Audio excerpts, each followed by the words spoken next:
The nitriding process has been used for over 100 years. Elements that undergo nitriding gain higher abrasive resistance and hardness. The lifetime of such elements is significantly extended. Sometimes nitrided engine elements may work much longer than the very engine. In the nitriding process, steel elements absorb nitrogen like a sponge. In the furnace, nitrogen reacts with steel and diffuses into it, creating nitrides, which add hardness to steel. The ability to control the process is the matter of the last 3 decades. It was possible due to the introduction of the computer as the major element which controls the process.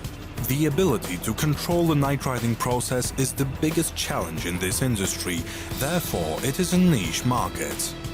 We have visited one of the world leaders, Nitrex Metal, which produces gas nitriding systems. At the plant in Sosnowiec, the work on the production of the furnace starts from the design stage. The diameter of such furnaces is from 40 to 160 centimeters and its depth is from 1 up to 5 meters. Although furnaces may be larger, everything depends on the client's order. The main elements of the furnace are the shell, the insulation, the cover, the heating elements and the retort. A retort is the furnace interior which contains the rack with the load which undergoes nitriding. Therefore, the retort is constantly exposed to the atmosphere and it needs to be made of a super-resistant material so as to ensure its durability.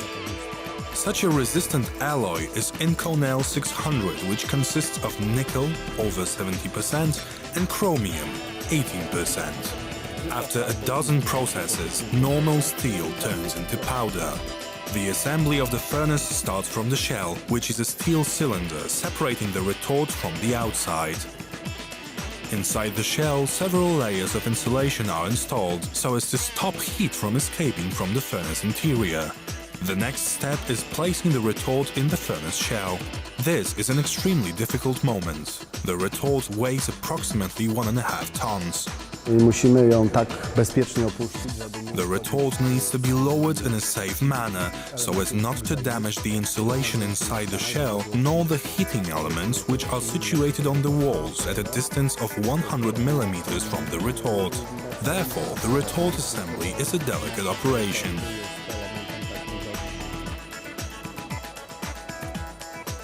It is also important to be careful not to damage the thermocouples. After installing the retort, the cover is mounted. This is the place where the hoses, in which processed gases are transported, valves, which control the atmosphere, and the motor of the atmosphere mixer are installed. The mixer generates an extremely strong wind, which ensures atmosphere uniformity throughout the furnace. The gas panel is extremely important as it enables the precise control of the process gas's composition. The control of the process inside the furnace is provided by the computer. It is the most important element of the whole system. The computer controls the 3 most important process parameters: temperature, chemical reactions and time when given elements undergo nitriding. The gases that leave the furnace during the nitriding process are directed to the exhaust gas neutralizer. Here, exhaust gases are burned in the temperature of 950 degrees centigrade. Finally, let's focus on the work in the laboratory. In order to check the correct functioning of the furnace, it is necessary to examine the quality of the components that undergo nitriding. A fragment of the part that undergoes nitriding is extracted and examined under a microscope. This is aimed at measuring the thickness of the white layer on the surface of the object and the diffusion layer which absorbs the nitrogen. Also, the hardness profile is checked.